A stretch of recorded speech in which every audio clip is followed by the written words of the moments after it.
Continuando então a nossa conversa com o Kohelet, depois de destruir muita coisa, dizer que tudo é um sopro, que tudo é vaidade, que o esquema das coisas ele não entende, vamos para o capítulo 3. O tempo de tudo. Então Kohelet foi um professor, já cansado, idoso, pediu para as pessoas não estudarem muito, porque são muitas dificuldades, e ele coloca no capítulo 3 uma reflexão sobre o tempo. Ele começa no primeiro versículo usando essa expressão: há um momento para tudo e um tempo para todo propósito aqui no mundo, aqui debaixo do céu. Um momento e um tempo. Em hebraico se diz semar het. Em grego se diz cronos e kairos. Acho que vocês se lembram, eu já expliquei a diferença de tempo e momento. Tempo é cronológico. Você olha no relógio, aquilo é a medida do tempo. É a quantidade de segundos, minutos e horas. O cronos, o momento, é a qualidade. Gálatas 4, quando foi o momento oportuno, Deus enviou o seu Filho. O momento é de Deus e o tempo é do homem. Por isso que o Kohelet diz que para tudo tem o momento de Deus e tem o tempo do homem. E ele coloca uma longa série de tempos. Contaram quantos?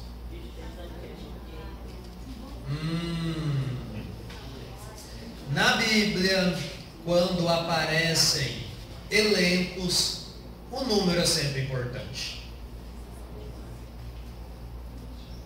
Tempo para nascer e para morrer, plantar e arrancar a planta, matar e curar, destruir e construir, chorar e rir, gemer e dançar, jogar pedras e recolher, abraçar e separar, buscar e perder, guardar e jogar fora, rasgar e costurar, calar e falar, amar e odiar, tempo de guerra e tempo de paz. Quantos?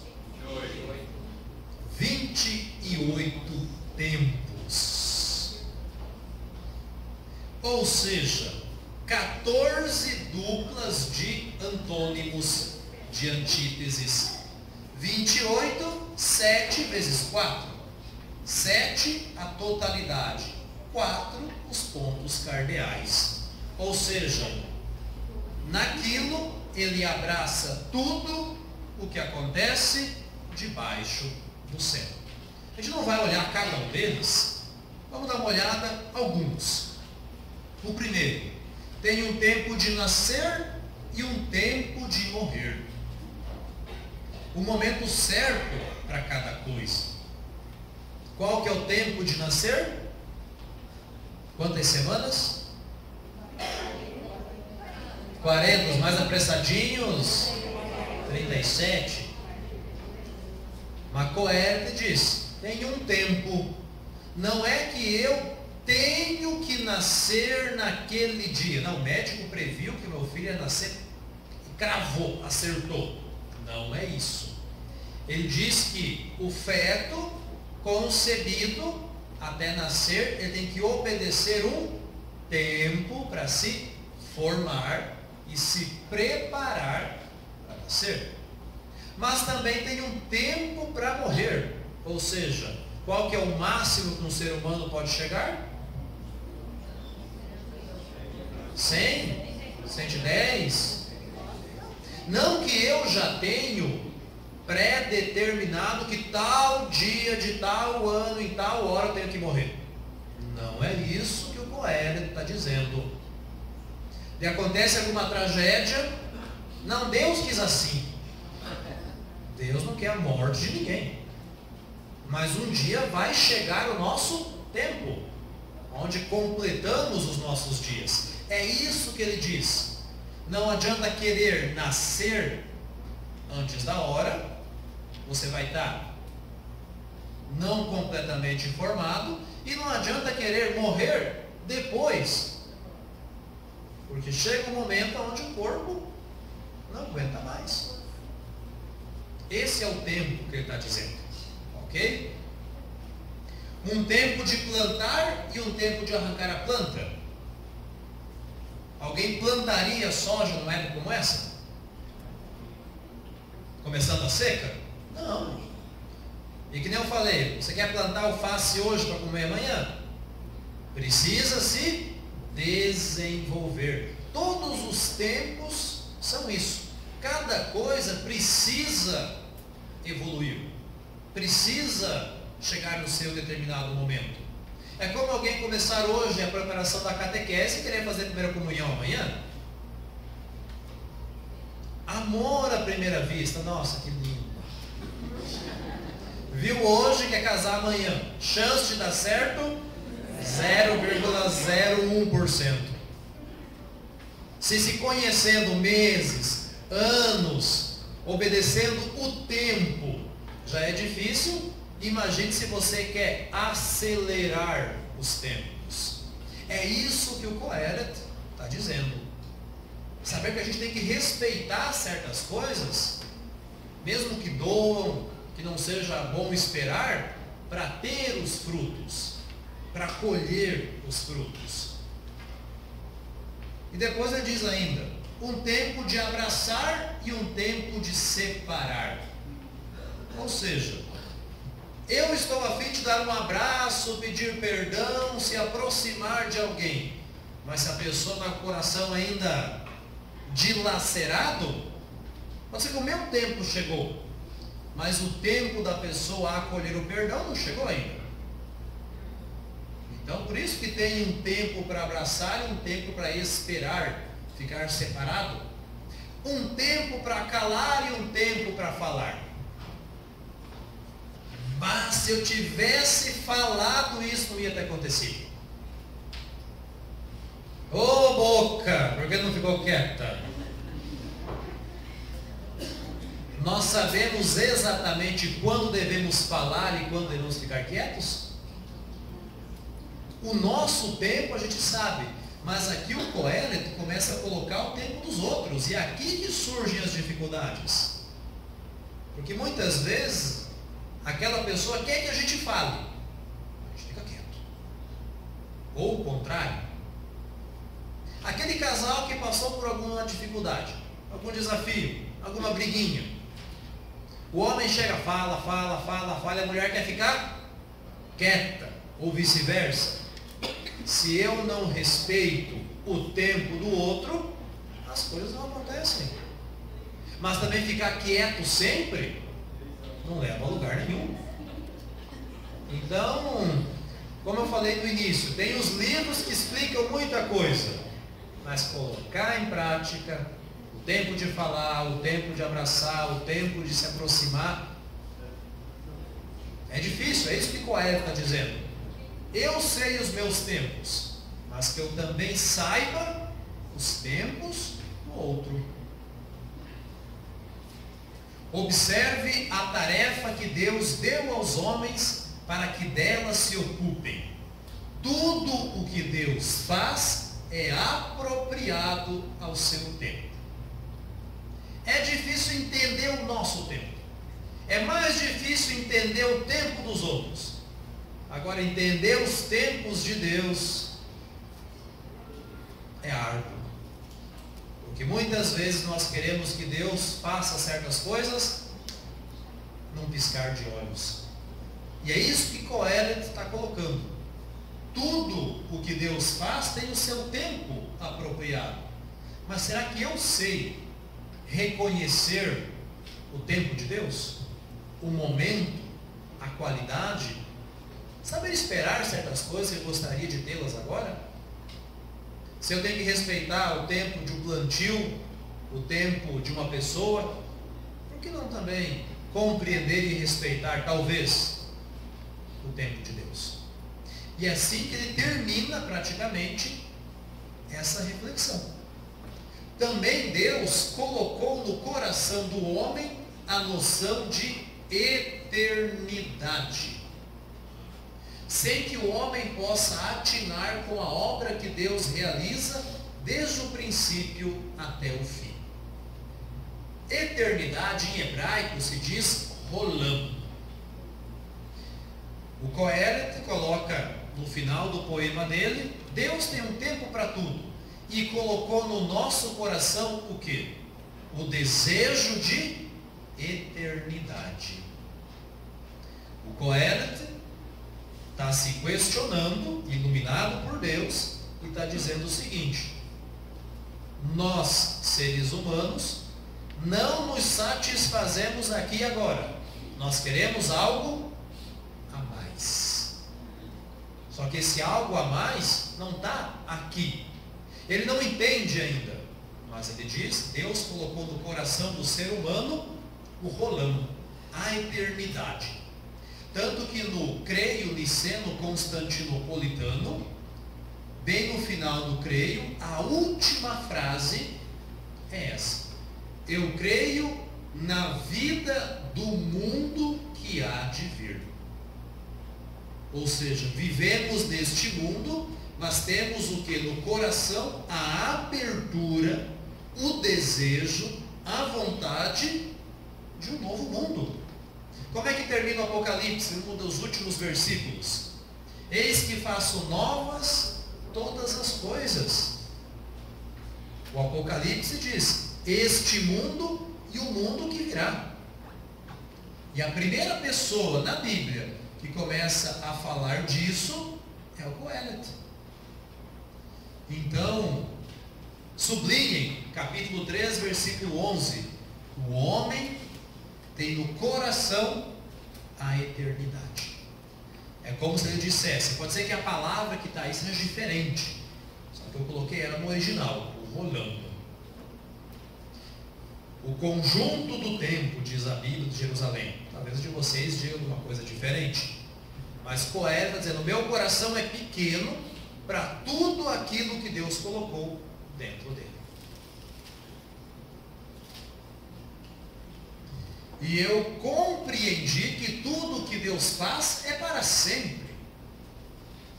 Esse é o tempo de Deus. A isso nada pode ser acrescentado e nada pode ser tirado. Aquele ciclo, ele permanece para sempre e ele percebe que é algo que vem de Deus. Tudo que Deus faz é para sempre, é eterno. E Deus não acrescenta, tudo que já necessitamos, já sabemos. Então, o Coelet não está afirmando a predestinação. Vocês sabem o que é isso? Alguém nasceu para ser ruim e vai ser um assassino. Predestinação. Não. Todos nascem com o pecado, mas a predestinação é o amor, a salvação. Como tem gente que diz, não, Deus predestinou Judas para ele trair Jesus. Porque se Judas não traísse Jesus, nós não seríamos salvos. Alguém teve que se sacrificar pela gente. Foi Judas. Isso é cristianismo? Não. Judas tomou uma decisão errada, mas quem se sacrificou por mim foi o Cristo. Então, Coelet não está dizendo que a gente tem predestinação, mas nós temos a eternidade no coração. Tudo caminha para o mesmo lugar. Tudo vem do pó e volta para o pó. Quem sabe se o alento do homem sobe para o alto e se o alento do animal desce para baixo? O alento, o que é? O sopro de vida. Aquilo que nós entendemos por alma. A parte material volta para o pó. A parte divina, a alma, o desejo da eternidade vai para onde? Para o alto. Só que no final, Coelho termina como? Um ponto de interrogação. Ele pergunta: será que aquilo que Deus colocou no meu coração vai voltar para Deus? É uma pergunta. Ele não sabe. Por isso que a morte traz tanta angústia para ele. Pois quem mostrará ao homem o que vai acontecer depois dele? O que vai acontecer depois da morte?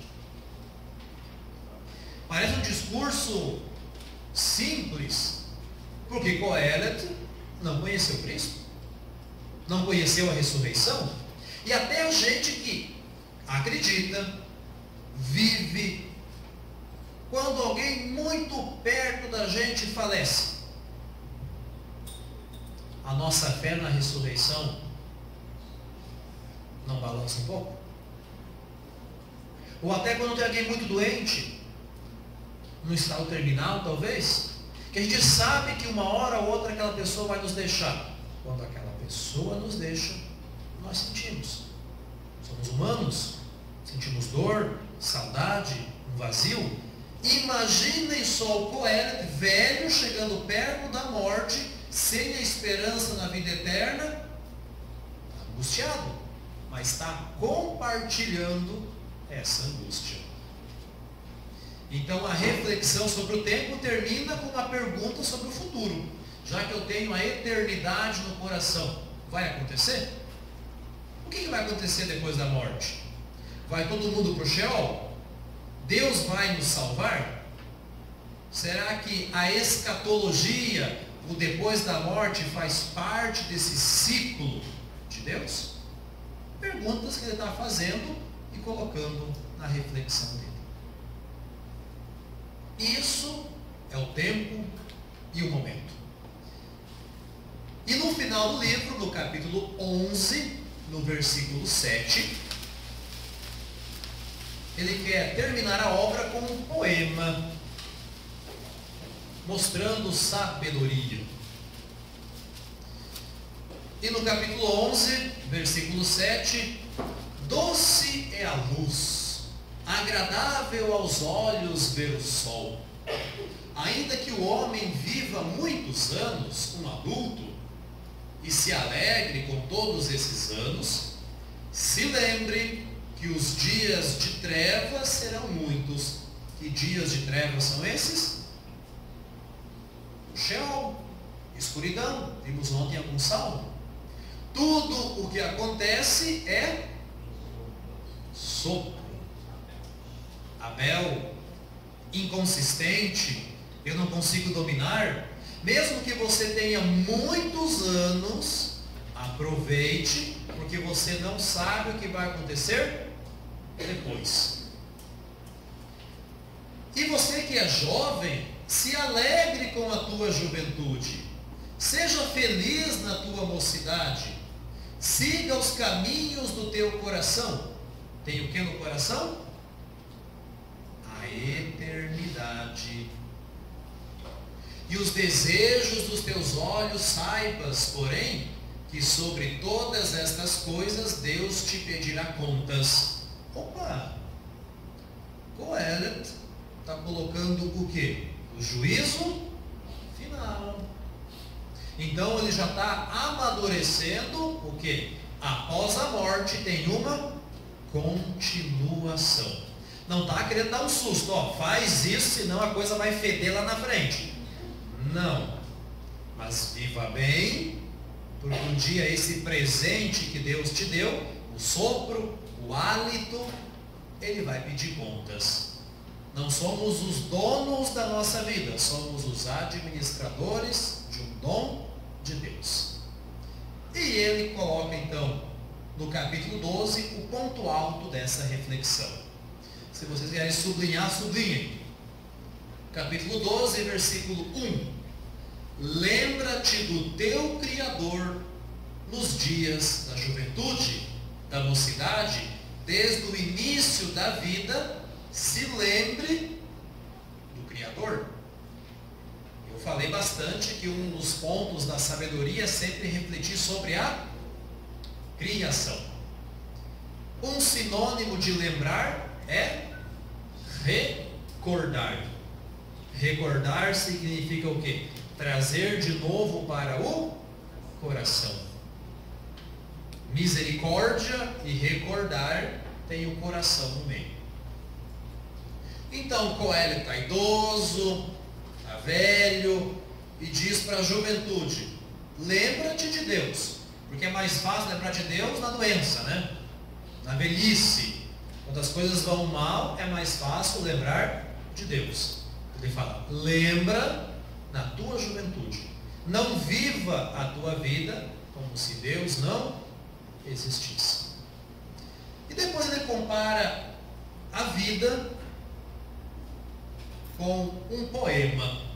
Apresenta um longo e irônico poema sobre a juventude com muitos símbolos. Lembra-te do teu Criador antes que venham os dias da desgraça, antes que cheguem os anos dos quais dirás: não tenho mais nenhum prazer. Ele era um idoso bem triste. Os anos dele, ele está chamando de desgraça, anos que ele não tem mais nenhum prazer.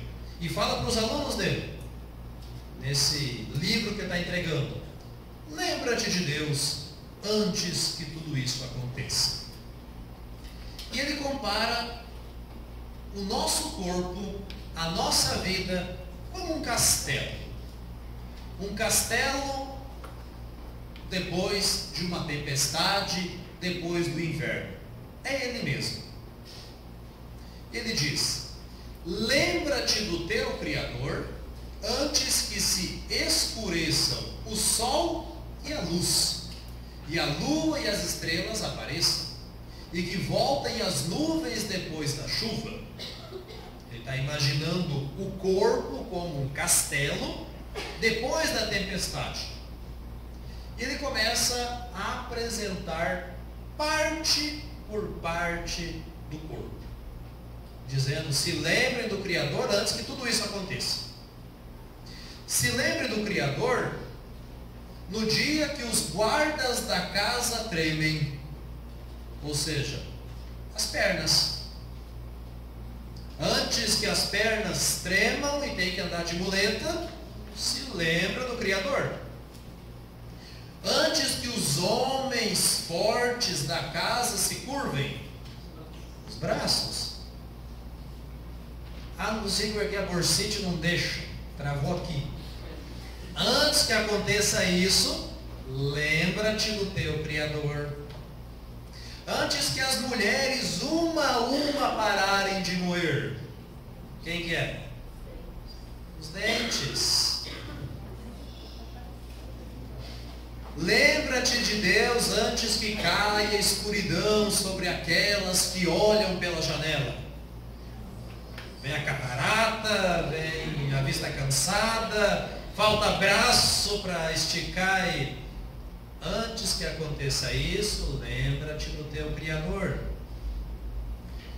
Lembra-te do teu Criador antes que se fechem as portas da rua e o barulho do moinho diminui quando se acorda com o canto do pássaro e todas as canções abaixam o volume. Está falando de quem? Fala mais alto. Antes que aconteça isso, lembra-te do teu Criador. Quando se teme a altura e se levam sustos pelo caminho, os medos, as incertezas, a dificuldade de se locomover, antes que aconteça tudo isso, na tua mocidade, no teu coração com a vontade de algo a mais, lembra-te do teu Criador. Antes que a amendoeira dê a sua flor, antes que cheguem os cabelos brancos, lembra-te do teu Criador. Hoje, com tanta pintura que tem por aí, fica fácil, né? Agora eu não vou lembrar do Criador, então deixa eu pintar o cabelo para ficar diferente. Aquele pega pesado com os homens. Antes que o gafanhoto fique pesado e a alcaparra perca o seu efeito. Aqui a referência para a sexualidade, porque a alcaparra era o Viagra na época, afrodisíaco. O gafanhoto foi sacanagem. Antes que aconteça tudo isso, que você não tenha mais prazeres no teu dia, lembra-te do teu Criador. Porque Ele está vivendo isso. Ele está querendo que as pessoas vivam de um modo diferente. É porque o homem já está a caminho da sua morada eterna. Viu que ele começou com dúvidas, chega no final e está com a certeza de que haverá uma morada eterna. A morte se aproxima. E os que choram a sua morte começam a rondar pela rua. As carpideiras, que se falava antigamente, que choravam em todo quanto é velório. Antes que você sinta a gadanha da morte, lembra-te do teu Criador. E ele faz um exercício bem interessante. Vocês já imaginaram um dia o velório de vocês?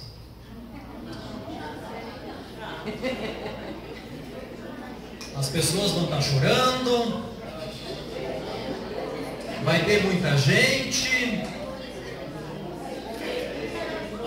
vão dizer o que ao redor do teu túmulo? Coitadinho, era uma pessoa tão boa. O Coelho está dizendo: todo mundo se aproxima da morada eterna. Os agentes funerários já estão rodando pela rua, né? E quem trabalha em funerário não pergunta como vai, né? Pergunta como? Quando vai? É diferente. Antes que aconteça isso, lembra-te do teu Criador. E faz esse exercício. Pode fazer bem. Porque a gente que vai dar bênção de corpo, né? Eu já fui lá em Ourinhos, dar a bênção de um corpo de das pessoas que era mais rica anos atrás da cidade. Tinha 7 pessoas no velório. Eu fui dar a bênção do corpo porque um parente de um neto me conhecia e antes que fosse sepultado. E uns tempos depois eu fui dar a bênção no corpo de um borracheiro, da pastoral familiar. Teve um sério problema de leucemia. Não cabia pessoas no velório, de tanta gente que tinha.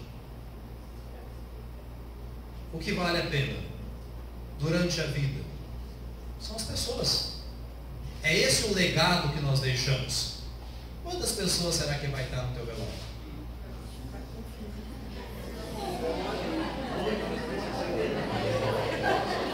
Lembra-te do teu Criador antes que o fio de prata se rompa e o copo de ouro se parta. Ele imagina o quê? A nossa vida é um copo de ouro. E aqui embaixo, continuando o versículo, é um jarro. O jarro e o copo de ouro estão sustentados por um fio de prata e por uma rodana. E quando aquilo que me segura, me sustenta, é cortado, o copo de ouro e o vaso caem, se partem e se despedaçam. Ou seja, quando chega no final dos meus dias, é como se fosse cortado aquilo que me sustenta. E eu caio. Antes que aconteça isso, reforça com o teu Criador aquilo que te sustenta. Lembra-te do teu Criador nos dias da mocidade, antes que o pó volte à terra de onde veio, e o sopro volte a Deus que o concedeu, antes que a alma se encaminhe para junto de Deus. Enquanto é tempo, enquanto tem o sopro vital, enquanto tem forças, tenha uma vida diferente. Lembra-te do teu Criador. Vaidade das vaidades, tudo é vaidade. E assim ele termina este poema do mesmo jeito que ele começou o livro, convidando a ter uma atitude diferente o quanto antes, reforçar o nosso vínculo com o Criador, reforçar esse castelo que um momento vai estar caindo aos pedaços, com quem morre, quem está na porta, com tudo. Antes que aconteça isso, lembra-te do teu Criador. Fim do discurso. Tudo foi ouvido. Ou seja, o professor Kohelet partilhou o seu ensinamento. O pior surdo é aquele que não quer ouvir. Teme a Deus, observa os seus mandamentos, porque este é o dever de todo homem. Ele coloca no final que temer a Deus, observar os mandamentos e alcançar a sabedoria é um dever, é obrigação nossa se formar, aprender, estudar para viver melhor, para ter sabedoria. Ele coloca isso como um dever, porque Deus julgará toda a obra, até mesmo a que está escondida, para ver se é boa ou se é má. Ele volta a repetir a questão do juízo final que nós tínhamos visto já no capítulo 3. Terminando então a nossa reflexão sobre o Kohelet. Ele é pessimista ou otimista? Ele é sábio? Ele é filósofo?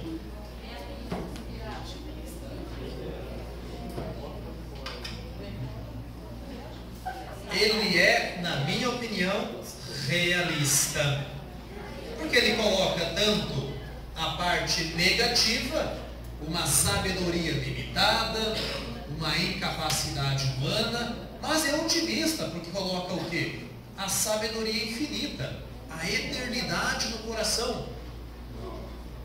Ou seja, nós somos tão pequenininhos que não cabe tudo que Deus poderia nos transmitir, mas aquilo que nos transmite é suficiente.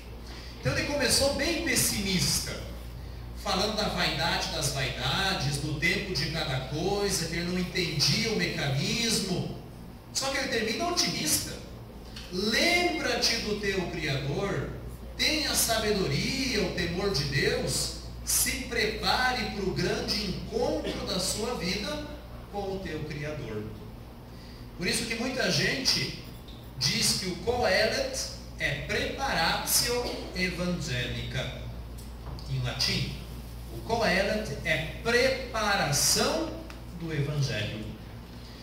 Sabe o que eu falei? Ele é otimista ou pessimista? Respondi, ele é realista. Qual que era a segunda pergunta que eu tinha feito para vocês? O Kohelet e Jó têm pontos de vista diferentes. Os profetas e o Kohelet têm pontos de vista diferentes. Os profetas dizem, vai ter uma nova criação. Eles acertaram? Sim, Cristo veio. Somos novas criaturas. O Kohelet diz, não tem nada de novo debaixo do sol. Ele acertou? Acertou. Por quê? Tudo aquilo que nós precisamos saber, já sabemos. O Cristo se revelou. Então, por isso que o Kohelet tira certas coisas para nos preparar para o Evangelho. Os profetas nos preparam para o Evangelho. O Kohelet nos prepara para o Evangelho. Gênesis nos prepara para o Evangelho. Os salmos que nós vimos, preparação do Evangelho. Ver esse Cristo em cada página da palavra de Deus. Eu queria terminar então com este salmo que nós já lemos ele, mas que ele reflete muito a mentalidade do Coelet. Quando então se revoltava o meu espírito, e dentro em mim o coração, como a eternidade, se atormentava, eu era estulto, não podia compreender. O Coelet dizia isso: perante vós me comportei como um animal, mas agora mudou, estarei sempre convosco. O que é a escatologia que eu falei? Estar sempre com o Senhor. Porque vós me segurastes pela mão, aquele cordão que ele falou. Vosso conselho vai me guiar, me conduzir, vai me levar finalmente à vossa glória. Juízo final. Para mim, o que há no céu fora de vós? Se estou convosco, Senhor, nada mais me atrai na terra. Mesmo que o corpo e a alma vão se esgotando, Deus é o apoio e o fundamento da minha alma. É minha parte, minha herança para sempre. Eis que haverão de perecer os que vos deixam, os que não lembram do Criador na juventude. Exterminais os que sem vós se prostituem. Mas para mim só tem um bem: estar com Deus, colocar o meu refúgio no Senhor e anunciar todas as maravilhas junto às portas da cidade de Sião. Quem escreveu esse salmo foi um sábio. Quem escreveu o Coelet? Um sábio. Quem escreveu o Cântico dos Cânticos, o Provérbios, a Sabedoria, o Eclesiástico, foram sábios. Pessoas que temiam a Deus, falaram das coisas da vida e quiseram compartilhar isso com a gente. Por isso que a palavra de Deus, sempre antiga e sempre nova. E assim nós terminamos o nosso curso bíblico sobre a sabedoria, focando nos Salmos e no Eclesiastes.